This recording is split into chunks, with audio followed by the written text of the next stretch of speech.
Unite అని ఉంది కదా అని నొక్కి గో టు లైవ్ టుగెదర్ ఉంది కదా అని నొక్కి ఆన్ చేయి.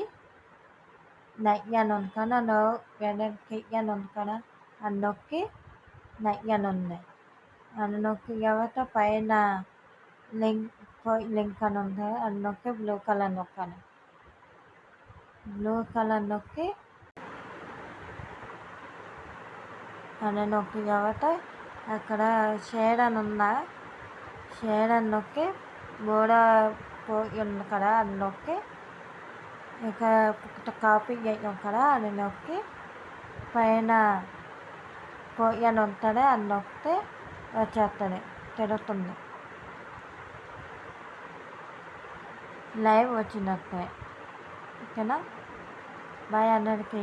Thank you watching.